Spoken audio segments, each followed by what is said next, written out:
सामने लेकर के आया हूँ। बेटा ये क्वेश्चन जो है एनसीईआरटी सॉल्व्ड क्वेश्चन है इन टेक्स्ट सॉल्यूशन स्ट्रक्चर। इसको डिकोड कर लेते हैं। सबसे पहले जैसे अभी तक सभी न्यूमेरिकल्स हम कर रहे हैं, क्वेश्चन को डिकोड करना, फॉर्मूला को पहचानना और उसके अंदर वैल्यू प्लेस करना, आंसर को पाना। एक न्यूमेरिकल को करने के बड़े बेसिक स्टेप्स होते हैं। सबसे पहले आपसे बोला गया 200 centimetre cube of an aqueous solution, यानी कि आपको बेटा वॉल्यूम ऑफ सॉल्यूशन गिवन है, कितना है 200 सेंटीमीटर क्यूब, जिसको आप 200 ml लिख सकते हैं सीधा, या फिर अगर आप लीटर्स में बदलना चाहते हैं तो इस 200 को 1000 से डिवाइड कर दीजिए, it will be in litres, that is 0.2 litres. Clear? बेटा यहाँ पर इससे आगे लिखा है कि इस एक्वस सॉल्यूशन में प्रोटीन कंटेन 1.26 ग्राम, यानी कि इसके अंदर जो प्रोटीन प्रेजेंट है उसका मास कितना है, हम कह सकते हैं W2 = 1.26 ग्राम, लेकिन प्रोटीन का कोई फॉर्मूलेशन हमारे पास नहीं है, तो मोलर मास बेटा बन जाएगा question mark. The osmotic pressure of such a solution is found to be pi is equal to 2.57 into 10⁻³ बार। ये इसका ऑस्मोटिक प्रेशर हमें देखने को मिलता है, और आपको ये भी बता रखा है कि टेम्परेचर कितना है, इट इज 300 केल्विन।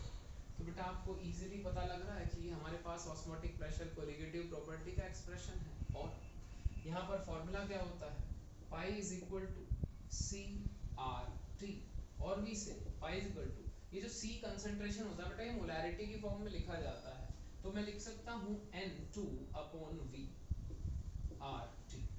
तो इन वैल्यूज को प्लेस कर देना है, और प्लेस कर देने पर हमें अपना आंसर मिल जाएगा। चलिए बेटा ध्यान दीजिएगा,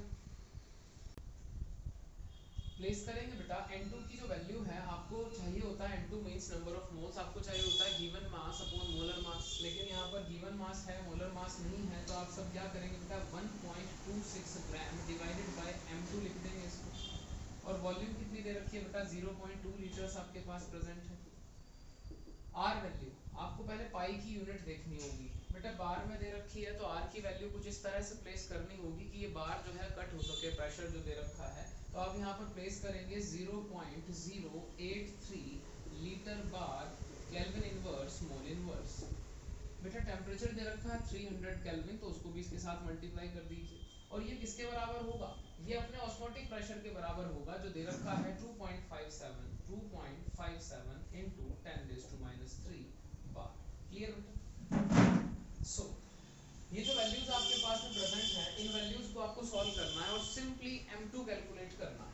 ठीक है, ये M2 जो है आपको कैलकुलेट करना है, आपको सभी वैल्यूज प्लेस करके मैंने बता दी हैं। एक मैथमेटिकल कैलकुलेशन है, सिंपल मैथमेटिकल कैलकुलेशन, बेटा सॉल्व करने पर आपको M2 एक साइड मिल जाएगा, M2 को आपको एक साइड रखना है, and you have to place all the other values at another side, और सॉल्व करने पर आंसर जो आएगा, क्योंकि M2 मोलर मास है तो ग्राम पर मोल में आएगा।